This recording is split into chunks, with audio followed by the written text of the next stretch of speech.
Bonsoir, merci d'être fidèle à nos programmes. Bienvenue dans la totale le dimanche sur ITV. Tout de suite le sommaire. La protection des enfants est devenue une question cruciale au vu des nombreux drames qui résonnent dans l'actualité. Des cas de vol, d'enlèvement ou encore d'infanticide relayés au quotidien suffisants pour alerter les populations. Ce sera notre sujet dans Confraternellement avec des experts en protection de l'enfance. Le marché du mouton a une semaine de la Tabaski. Vendeurs et acheteurs parlent le même langage. Il y a un déficit en moutons. Le marché n'est donc pas bien approvisionné selon les interlocuteurs que nos équipes ont rencontrés sur le terrain. Nous le verrons dans Coin Éco. La Tabaski également au menu dans Ailleurs à la fermeture des frontières avec le Mali cause un énorme préjudice au commerce à Tambacounda. Par conséquent, la fête se prépare difficilement. Et enfin, dans Tranche de vie, à la rencontre du gardien du cimetière de Tiaolen à Rufisque. Son amour pour son travail lui vaut des sacrifices. La vie de famille, par exemple, Fog Ndiaye va nous raconter dans Tranche de vie son histoire avec le cimetière de Rufisque.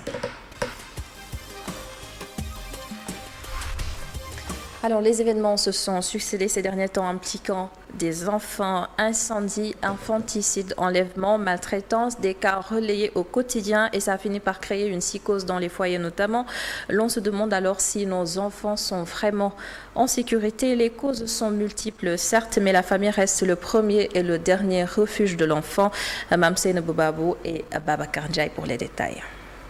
De plus en plus, l'on déplore des enlèvements, des infanticides. L'enfant ne semble plus en sécurité au Sénégal. Une situation surprenante aux yeux de ce sociologue. Bon, c'est vrai qu'on constate récemment ces cas de violence ou bien de maltraitance infantile. Et je pense que même en 2018, il y avait même une sorte de marche qui a été organisée par des femmes parce qu'il y avait des cas de meurtre d'enfants aussi. C'est très étonnant dans le cadre sénégalais. Dans ce cadre sénégalais, parce qu'on dit une société qui favorise, qui milite pour un peu la fécondation, qui milite un peu pour ce qu'on appelle la vie familiale, où l'enfant est sacré, n'est-ce pas? Donc on n'avait jamais pensé qu'on aurait à faire face à ce type d'habitude. Si ce phénomène d'enlèvement d'enfants surprend le sociologue, c'est le contraire pour ce travailleur social. Selon lui, cela date de fort longtemps. Seule différence, il y a aujourd'hui l'avènement des réseaux sociaux. En fait, c'est un phénomène qui date de longtemps. Bon, peut-être que c'est avec l'avènement des réseaux sociaux, les nouvelles technologies de l'information et de la communication, que les gens ont de plus en plus écho à ce phénomène. Mais ce phénomène date de très longtemps. Autant que je me souviens, étant petit, on m'interdisait en général de sortir dans les rues à n'importe quelle heure, etc. Donc, c'est un phénomène qui est là depuis toujours. Comme cause d'enlèvement des enfants, le sociologue évoque la pression sociale. Vous savez, ici, dans nos pays, c'est ce qui met trop l'accent d'abord sur le mariage. La femme doit se marier, la femme doit nécessairement avoir un enfant. Donc, avoir un enfant est une grosse attente, une grosse demande. Alors, une femme qui vit dans un cadre marital, qui vit dans un cadre de mariage, qui n'arrive pas à avoir un enfant, effectivement, c'est une pression psychologique énorme. Et c'est ça qui crée un peu cette dérive. Auparavant, c'était soit dans les hôpitaux que ça se passait, mais comme les gens ont multiplié un peu la sécurisation des espaces hospitaliers, de moins en moins, maintenant, c'est dans les cadres familiales où certaines personnes, du fait de la négligence, effectivement, peuvent favoriser ce type de pratique. Ce qui se passe, la cause générale, c'est toujours des femmes qui le pratiquent. Une femme qui a besoin d'enfants, une femme qui est souvent subie à cette pression. Pour ce travailleur social, par contre, les sacrifices sont à l'origine de ce phénomène. Les enlèvements peuvent être expliqués par, en général, on dit que c'est dû à l'adoption illégale en général et aussi par des trafics d'enfants, des sacrifices, etc. En fait, c'est rarement qu'on évoque l'option extorsion de fonds ou une rançon, le chantage. En fait, ce qu'on dit en général le plus souvent, c'est dû au sacrifice. La vigilance des parents, le renforcement de la sécurité par les éléments de la police restent les seules solutions pour lutter contre ces phénomènes. Merci beaucoup Seynabou Babou pour ce reportage et le débat se prolonge dans la partie invitée. Nous recevons ce soir Mamadou Di Mao. Bonsoir et bienvenue. Bonsoir. Vous êtes sociologue spécialiste de la protection de l'enfant. Ce n'est pas un phénomène nouveau mais, au Sénégal, mais ça s'est vraiment accentué ces derniers temps à des cas de vol ou d'enlèvement d'enfants. Quelle lecture en faites-vous en tant que spécialiste de l'enfance? Non, mais moi je pense que, en plus de ce que vous venez de dire, malheureusement, il y a aussi les assassinats d'enfants. Oui, nous en parlerons tout à l'heure d'ailleurs. Voilà. Oui. Un enfant talibé qui a été battu à mort. Et malheureusement, ça passe. La société est silencieuse. L'État ne réagit pas comme il doit réagir. Donc ça nous interroge comment l'enfant a perdu son statut dans la société sénégalaise. Alors que la société traditionnelle, l'enfant était entouré d'affection par l'ensemble de la communauté. Ça, à mon avis, c'est très important. Et tout le monde protégeait l'enfant. Donc, il y avait ce qu'on appelle le contrôle social sur l'éducation de l'enfant. Mais aujourd'hui, les mutations et le choc qu'a connu notre société avec la colonisation qui a introduit un mode économique et de nouveaux types de relations sociales où ce qui prédomine, c'est la préoccupation pour survivre sur le plan économique. On délaisse l'éducation de l'enfant. Il y a la crise de l'école également. Et les lois dans ce pays, quand vous regardez, le Sénégal a ratifié toutes les conventions inimaginables de protection des droits de l'enfant. On a une législation qui est très sensible à la protection de l'enfant, la législation nationale, je veux dire, mais dans la réalité, la loi n'est pas appliquée. Et donc le système, la ceinture de protection de l'enfant qui valait dans les sociétés traditionnelles ne peut plus prévaloir parce qu'on est dans d'autres types de relations, on est dans des milieux qui sont des milieux d'anonymat complet, ce qu'on appelle la jungle, on est dans des villes où les enfants perdent ce bouclier, perdent à mon avis, cette attention communautaire, et donc l'enfant est fragilisé et il est objet de tentatives d'enlèvement, de tentatives d'assassinat, je dirais même pas tentative, d'assassinat, et une société qui assassine les enfants, une société où il y a la maltraitance de l'enfant, est une société malade, il faut le dire. À quel niveau, justement, situer les responsabilités? Non, moi je pense que le premier responsable, à mon avis, moi je ne fais pas partie des Sénégalais ou des Sénégalaises qui veulent diluer les responsabilités. Le premier protecteur de l'enfant, bon c'est clair que c'est sa famille, c'est ça naturellement. Mais la famille n'a pas les moyens aujourd'hui d'éduquer et de protéger ses enfants. Est-ce que c'est toujours une question de moyens? Moi je pense. Parce que si vous n'avez pas les moyens par exemple, l'éducation, vous ne pouvez pas garder les enfants en otage dans les maisons. Les enfants doivent sortir pour aller à l'école. Les enfants doivent sortir pour aller être en relation autre que la famille.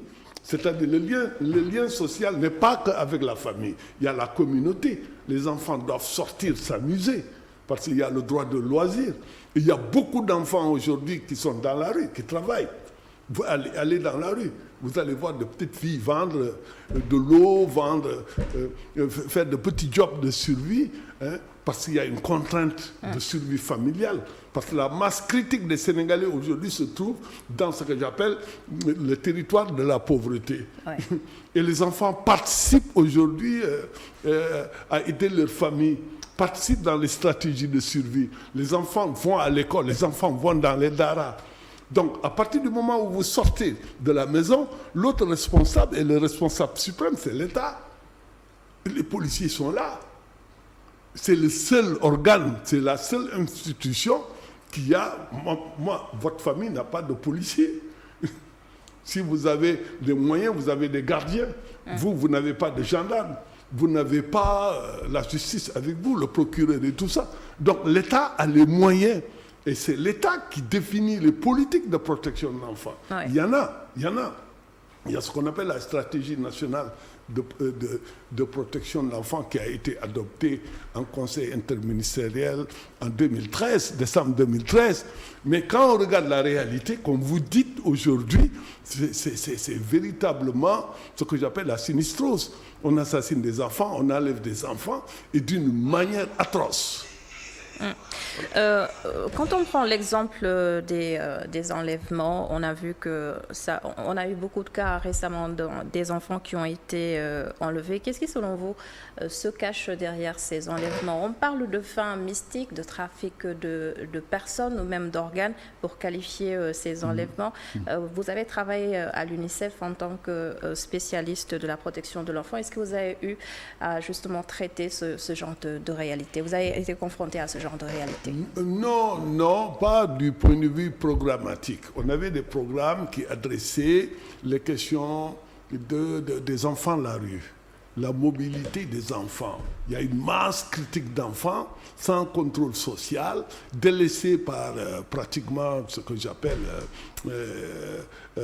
quelque part l'État, la famille, la société, et à qui on oblige de rapporter de l'argent tous les jours. Sinon, ça, c'est un cas différent. Bon, oui. C'est un cas différent. On a eu aussi toutes les questions aussi sur ce que j'appelle les pratiques néfastes à l'égard des filles. Mais les pratiques d'enlèvement, c'est maintenant que ces phénomènes se développent, commencent à apparaître. Bon, et maintenant, quelles sont les causes? Il faut faire, à mon avis, des études beaucoup plus approfondies. C'est clair qu'il y a beaucoup de causes. Quand on enlève les enfants, surtout qu'aujourd'hui, il y a ce qu'on appelle la criminalité internationale. La criminalité internationale organisée, où il y a la traite des personnes. Oui. Et les enfants, et surtout les filles, sont victimes de traite. On les envoie dans les pays du Moyen-Orient travailler comme domestiques, ou bien qui sont dans des réseaux mafieux qui font l'exploitation sexuelle comme des ce filles. qui s'était passé au Nigeria. Le Nigeria, ce qui se passe à, excusez-moi du terme, comment ça s'appelle, pas à Abu Dhabi, mais le pays du Moyen-Orient, où on a vu ce qui se passe et qui sort de l'imaginaire complètement. Dubaï, on a vu ces cas-là. Donc pour revenir, il y a ce qu'on appelle aujourd'hui la traite aussi à des fins de trafic d'organes. Oui. Donc on peut le ranger dans ces possibilités. Il y a la traite aussi, et je l'ai déjà dit, des jeunes filles à des fins d'exploitation sexuelle commerciale. Et c'est très organisé. Vous allez vers Kédougou aujourd'hui, dans les zones aurifères, le trafic des jeunes filles qui viennent de Nigeria, de la sous-région ou à l'intérieur du Sénégal, c'est quand même très grave. Bon, donc pour moi, il peut y avoir plusieurs raisons. Il peut s'agir de trafic d'organes, il peut s'agir de traite des enfants, etc. On a aussi qui enlèvent des enfants parce qu'ils ne parviennent pas à concevoir un bébé dans leur couple. On a vu des cas similaires au Sénégal quand même. Oui, il y a des cas comme ça, mais ça c'est un ou deux cas. C'est un ou deux cas, et ça c'est toute la pression qu'il y a sur les femmes. Exactement. Toute la pression. Parce que du point de vue sociologique, quand vous n'êtes pas dans la procréation naturelle, vous êtes maudit. Et souvent c'est la femme, on ne met pas en cause l'homme, mais c'est la femme qui est incapable, subit cette pression. Donc elles subissent tellement de... Bon, ça n'excuse pas, mais elles subissent des pressions sociales terribles. Et le fait de ne pas avoir d'enfants dans une société ou avoir des enfants, c'est pratiquement une bénédiction. Ça veut dire que, c'est une norme sociale, donc c'est une tragédie quand vous ne pouvez pas procréer. Donc les femmes le vivent de manière tragique et des fois profitent de certaines situations. Mais le fond du problème aujourd'hui, par rapport aux enfants, les enlèvements d'enfants, ça peut être aussi dans le cadre rituel, des crimes rituels, et ça peut être plusieurs. Et moi, je pense que les plus graves, c'est les crimes rituels. Et le plus grave également, c'est le trafic d'organes ou carrément l'esclavage des enfants. Oui, face à toute cette insécurité qui entoure quand même les enfants, il y a une véritable psychose qui a fini par s'installer au sein des familles. Certains parents sont même obligés de prendre des décisions radicales, ne plus laisser sortir les enfants. Est-ce que vous pensez que c'est la meilleure méthode justement de protéger les enfants? Non, moi je ne pense pas que c'est la meilleure méthode de protéger les enfants. Les enfants ont besoin de circulation sociale. Les enfants ont besoin pour leur socialisation d'avoir des espaces de circulation hors famille. Sinon, vous avez... Si ce n'est plus sûr de sortir, l'idéal serait peut-être de rester à la maison. Non, on ne peut pas rester à la maison. On ne peut pas rester à la maison. Si on reste à la maison, on ne peut pas sortir parce que, bon, il y a une psychose, bon, ça peut prendre quelque temps. Mais si vous restez, les maisons, les familles vont devenir des prisons.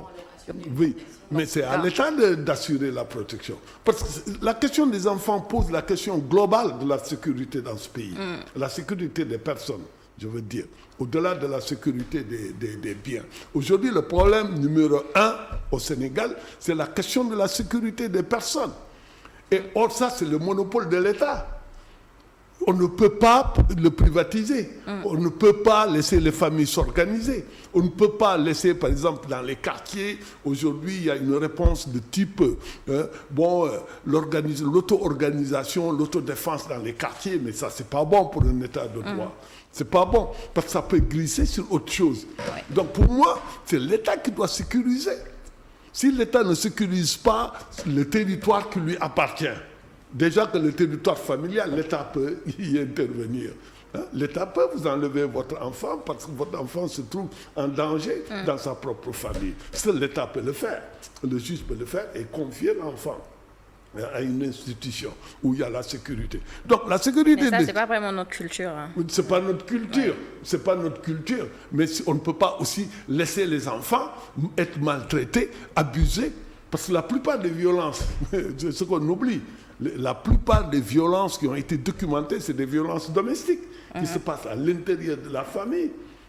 Donc pour moi, l'État a ce devoir, a cette exigence d'ingérence pour protéger les enfants. Donc pour moi, pour finir sur votre question, c'est la question globale de la sécurité aujourd'hui au Sénégal qui se trouve dans une situation, à mon avis, où il y a quand même un grand défi de sécurité générale dans ce pays. En tout cas, merci beaucoup, Mamadou Wane. Merci pour toutes ces précisions. Je rappelle que vous êtes sociologue spécialiste de la protection de l'enfant. Merci d'avoir été avec nous ce soir. Je vous remercie et je remercie aussi vos téléspectateurs. Merci. On enchaîne tout de suite avec Point Écho. Merci. Il ne reste plus qu'une semaine avant la Tabaski, mais les consommateurs disent constater un déficit de moutons comparé aux autres années. Les éleveurs aussi soutiennent que le mouton risque de ne pas être accessible à tous. Les prix sont assez chers quand même, comme nous le montre Alun Sow et Augustin Mandon dans ce reportage. La Tabaski, c'est dans une semaine. Dakar est submergé de points de vente. Principale remarque, les moutons sont chers. Les causes sont nombreuses selon les éleveurs rencontrés qui les listent point par point. Pour dire vrai que il y a un déficit en tout cas pour ce produit-là, il y a un déficit. L'alimentation des moutons est trop chère. Il y a des sacs d'aliments, ça a coûté 8 000. À l'heure actuelle que je vous parle, ça coûte 15 000 francs. Vous savez que ça va répercuter sur le prix du mouton. Ça c'est absolu. Ça c'est absolu, personne ne peut rien. Même si on veut diminuer le prix, on ne peut pas. Et le baril d'eau coûte 1 000 francs. Et aussi, ça va répercuter sur le prix du mouton. Le moins cher ici, c'est 150 000. Minimum 150 000 pour avoir un bon mouton. Malgré tout, la clientèle se fait rare, chose compréhensible. Selon notre interlocuteur, il brandit la cherté de l'aliment de bétail et la fourchette de prix du mouton. Ce qui nous inquiète, c'est que l'aliment du bétail coûte cher, les moutons aussi. Même nous, les vendeurs, nous savons que le prix des moutons est élevé. Le moins cher coûte entre 200 à 250 000 francs CFA. Mais nous ne pouvons rien y faire. Même pour transporter un mouton, nous sommes obligés de payer 5 000 à 10 000 francs CFA. C'est excessif. Même son de cloche chez ce vendeur de moutons. Cet homme qui a des moutons venant du nord en propose entre 100 000 et 140 000 francs CFA. Il donne les raisons de cette cherté.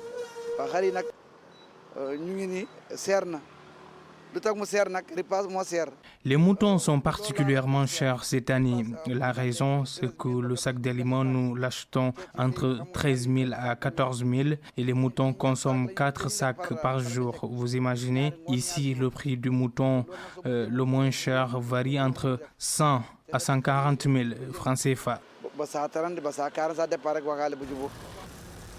Chose qui impacte et inquiète la clientèle. C'est le cas de notre interlocuteur. Voilà, les bois moutons, vraiment c'est extrêmement cher cette année.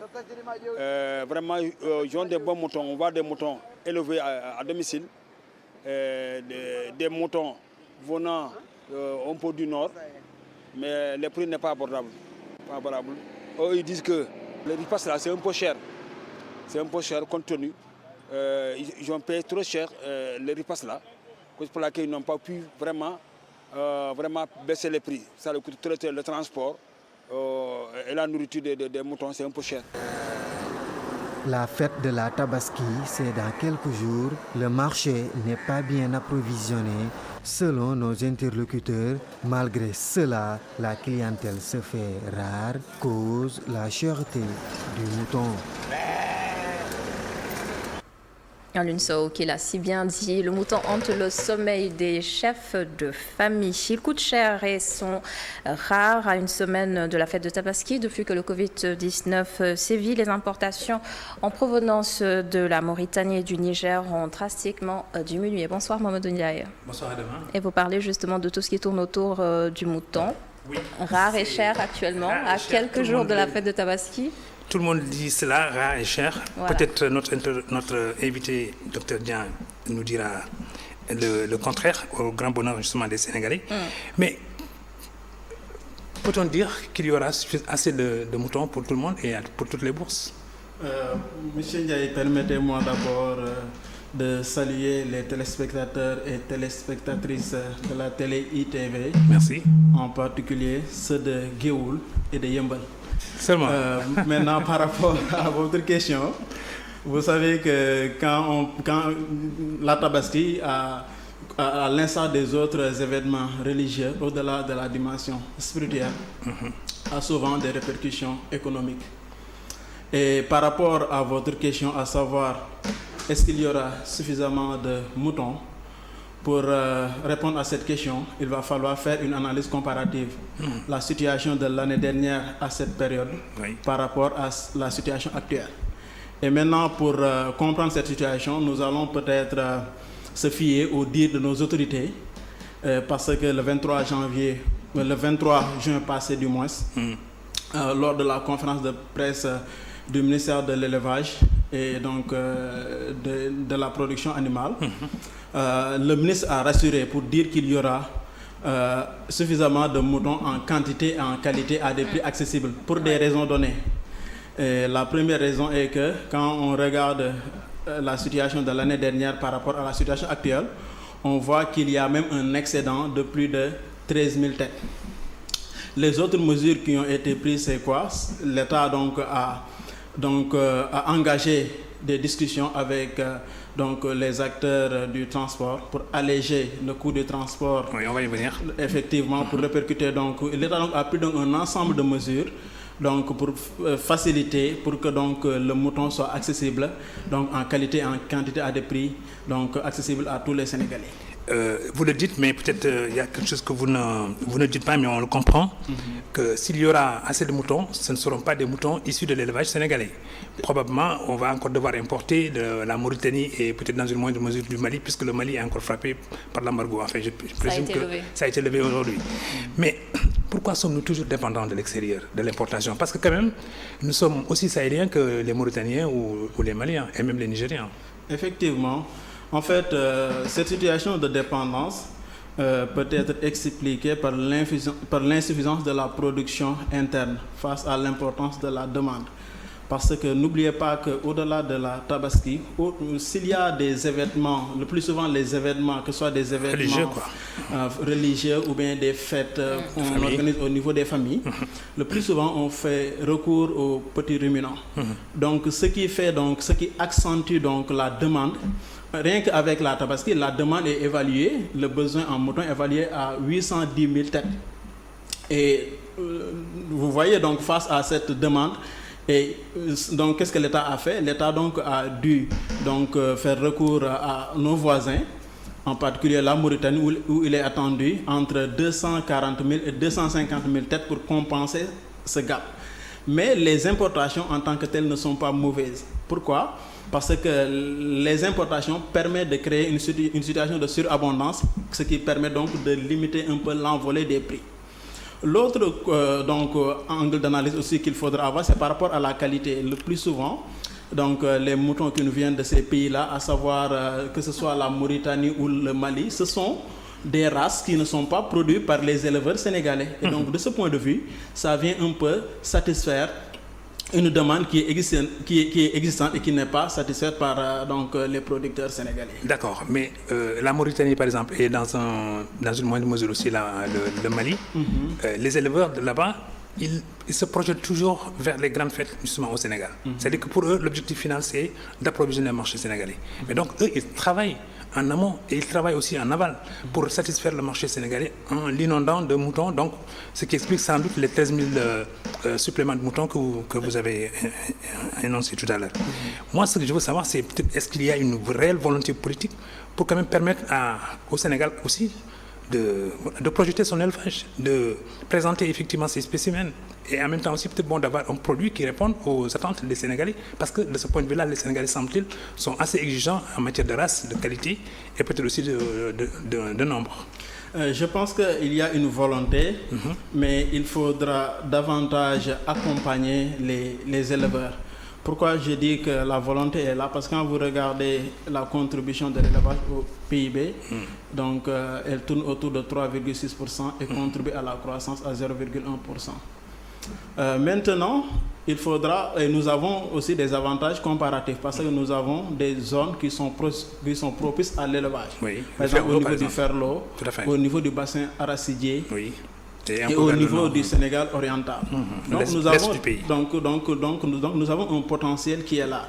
Et l'État aussi a mis en place des institutions telles que l'ADER aujourd'hui qui accompagnent les jeunes dans des projets d'entrepreneuriat agricole.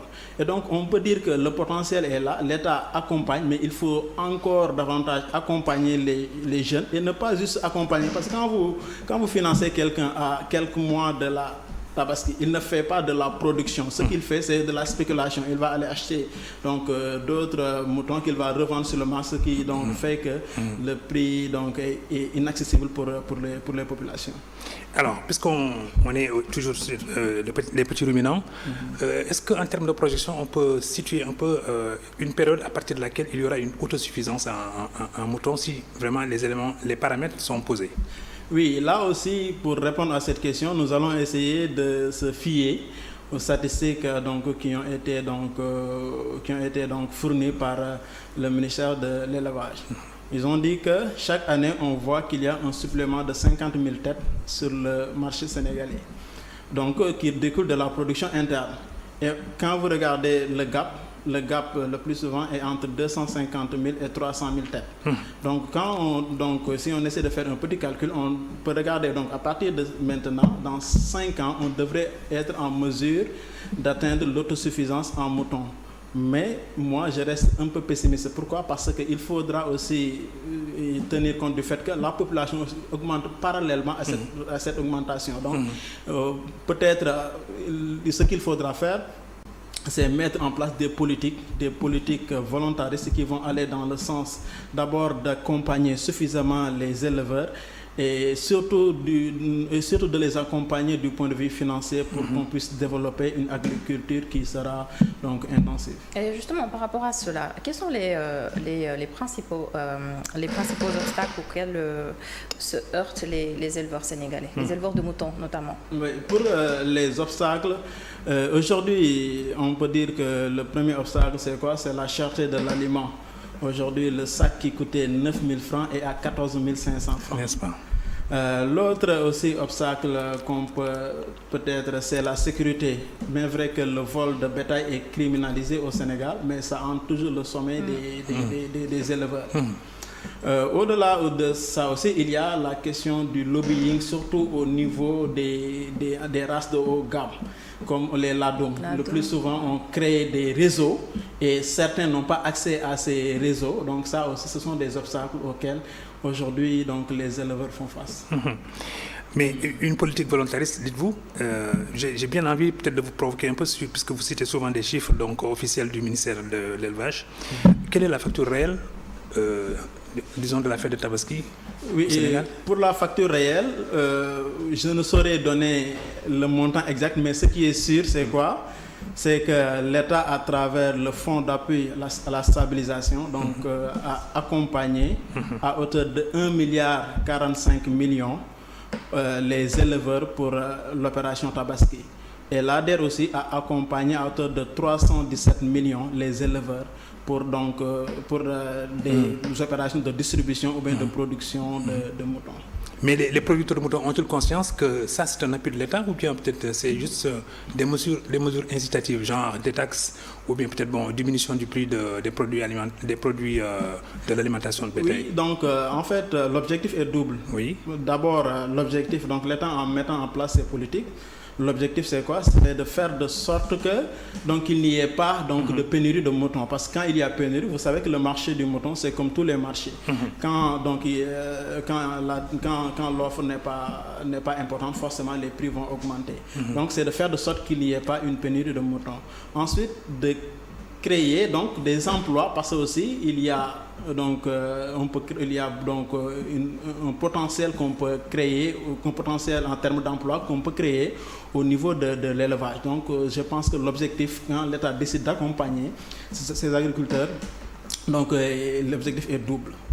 Alors, quelle est la race qui prédomine au Sénégal? Dans la sous-région, on entend parler des Bali-Bali, on entend parler des Ladoun. Mais chez nous, c'est quoi? Quelle est la race que nous pouvons nous attribuer en disant que c'est d'origine, c'est un label sénégalais? Oui, moi, ce que je vois sur le marché, c'est qu'il y a beaucoup d'hybrides. Les gens essaient de faire des croisements. Donc, il est difficile aujourd'hui de dire voici la race qui est dominante au Sénégal. Mais au Sénégal, on voit les Bali-Bali, on voit les races castrées, on voit les Ladoum. Effectivement. Donc, il y a beaucoup de races qu'on voit sur le marché, mais le plus souvent, on voit des gens donc, faire des croisements pour avoir de bonnes races. On ne peut pas avoir quand même une race typée sénégalaise? À ma connaissance, je ne peux pas vous le donner. Alors, l'aliment de bétail, par exemple, aussi, c'est souvent de provenance étrangère. C'est vrai que nous avons peut-être des minoteries qui essaient maintenant de travailler peut-être une alimentation à base sans doute des produits locaux. À ce niveau, est-ce qu'il y a un goulot d'étranglement typique que les producteurs ou bien peut-être les éleveurs soulèvent ou mettent sur la table, n'est-ce pas, comme un point de friction? C'est vrai qu'on importe de l'aliment, mais aussi nous avons une industrie aujourd'hui qui produit de l'aliment et qui exporte même dans la sous-région. Ah bon, d'accord. Oui, donc ce qui veut dire qu'aujourd'hui, ce qui pose le plus de problème, c'est la spéculation qu'on observe autour de ces aliments de bétail. Donc c'est le véritable problème aujourd'hui auquel les éleveurs font face. Donc l'État dans ces circonstances ponctuelles, donc ce que l'État doit faire, c'est donc d'essayer de réguler pour que ces spéculations ne puissent pas diminuer le bien-être des populations. Alors, rapidement, parce qu'Adama me fait signe, sur le Mali, l'embargo est levé à partir d'aujourd'hui. Est-ce que d'ici là, on peut s'attendre à un rush de moutons venant du Mali, auquel cas peut-être il y aurait une baisse drastique sans doute des prix du mouton au grand plaisir sans doute des Ndjobènes? Oui, ça devrait être possible. Vous savez que c'est une histoire d'État à État. Donc si toutefois, l'État a intérêt à aller dans ce sens pour que au moins le marché soit inondé et que le prix soit accessible à bon nombre de Sénégalais. Donc on vous le dit, pour le plaisir des Ndioben et des Falen et des Nyengen. Voilà, c'est le Dr Dieng qui était en direct avec nous. Eh bien, c'est toujours un plaisir de le recevoir parce qu'il a le mot juste ça d'abord. Merci beaucoup, mon DJ. Merci également à votre invité, Dr Falgin, économiste. Il est 19h passé de 41 minutes. Nous allons observer une pause, le temps de laisser à la rédaction de vous donner les informations du soir. On se retrouve dans une vingtaine de minutes à 19h45. Awa Diop sera avec vous pour le bulletin d'information. À tout à l'heure.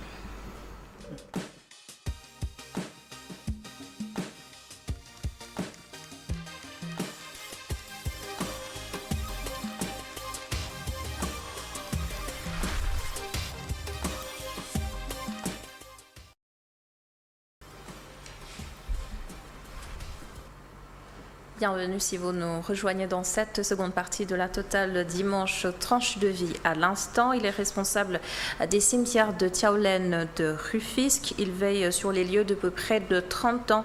Fegunjai passe plus de temps au cimetière que chez lui. Tiaolen est cependant menacé par l'avancée de la mer et c'est arrivé dans le passé.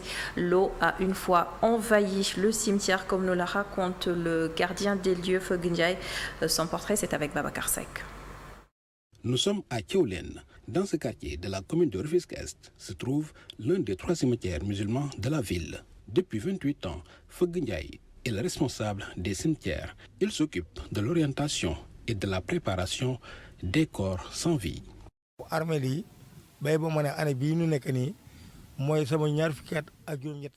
Je vais boucler mes 28 ans cette année. En tant que responsable des cimetières de Tiaolen, chaque matin, je fais une ronde pour voir si tout va bien, surtout au niveau des nouvelles tombes.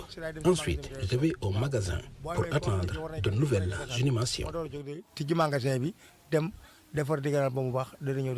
Avant tout enterrement, Feg s'assure que tout est en règle.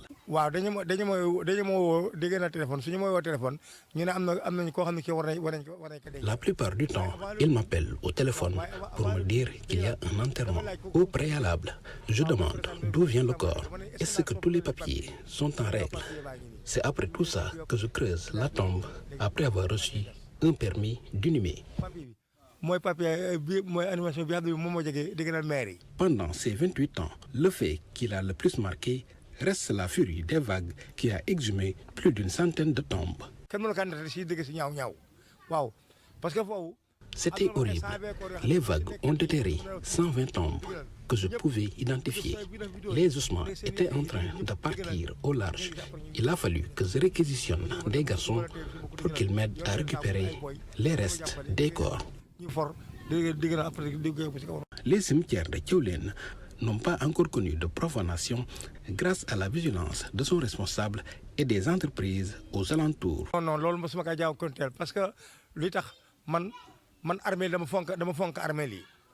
Nous n'avons jamais été confrontés avec ce genre de problème. Je fais très attention aux cimetières. J'y ai même réservé ma tombe. Ça ne peut pas nous arriver parce que les vigiles des entreprises voisines surveillent aussi les cimetières. Pour éviter les profanations, je creuse des tombes profondes.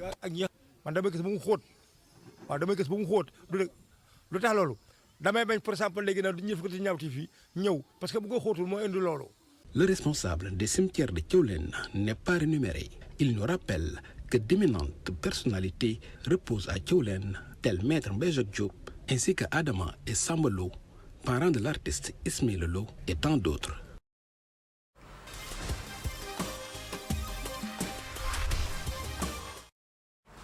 Et la rubrique ailleurs nous emmène à Tambacounda. La fermeture de la frontière avec le Mali affecte particulièrement la région frontalière du grand voisin. Pour rappel, depuis janvier dernier, le Mali était sous embargo, mais bonne nouvelle, ces sanctions ont été levées aujourd'hui lors du sommet de la CEDEAO. Ces mesures ont depuis affecté le Sénégal, une réalité perceptible à Tambacounda. Amadou Bari et Sedina Mbaye de retour de la zone. Tambacounda, dernière grande ville sénégalaise avant la frontière malienne. Ici, les commerçants sont particulièrement très affectés par la fermeture de la frontière avec le grand voisin, à l'image de ce commerçant opérant au grand marché de la ville. Bissap, tamarin, gingembre, la plupart de sa marchandise proviennent du Mali, situé seulement à une centaine de kilomètres.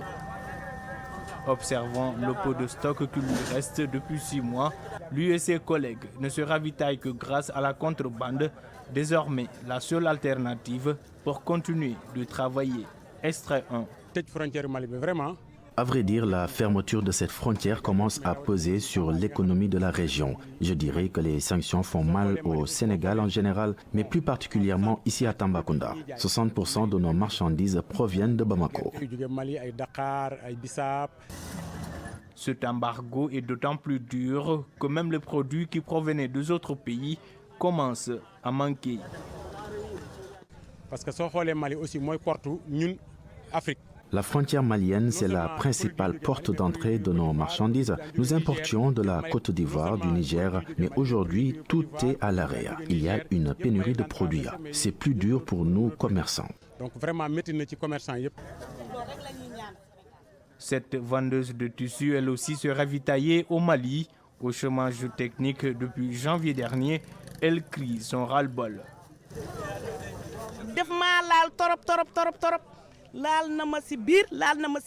Je fais partie des commerçants qui sont les plus impactés par cet embargo. Je suis même à bout de souffle. À l'approche de la Tabaski, représentant selon elle près de 75% de son chiffre d'affaires annuel, la commerçante ne cache pas son angoisse.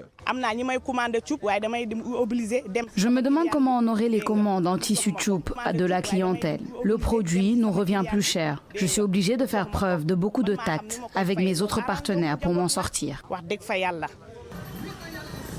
Plus de 6 mois après la fermeture des frontières avec le Mali, les commerçants de Tambacounda ne formulent qu'un seul vœu, la levée enfin de l'embargo contre le premier partenaire commercial du Sénégal.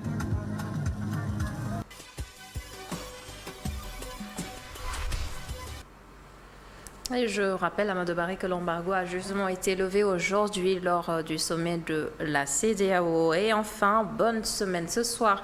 C'est l'enseignant-chercheur à l'UCAD, Ibabari Kamara, qui partage avec nous ses méthodes pour passer une bonne semaine. Regardez.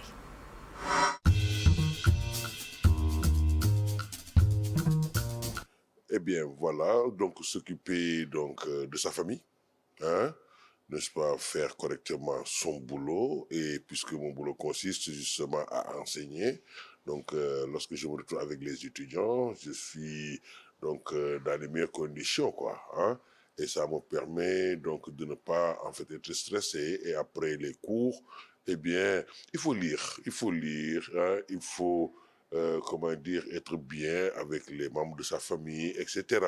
Hein? Et s'il y a lieu, recevoir quelques amis ou alors aller voir ses parents. Ça également, c'est c'est comme ça que moi, j'envisage la vie, quoi. C'est comme une routine, mais je m'y complais. Voilà.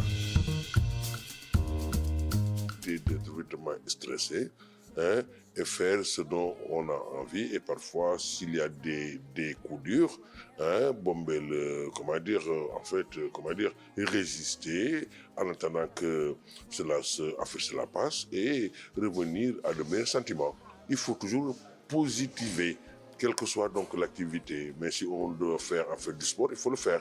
Mais l'essentiel, c'est faire tout ce dont on a envie et qui serait conforme avec nos valeurs. Je souhaite à tout le monde, en fait, une semaine de rêve.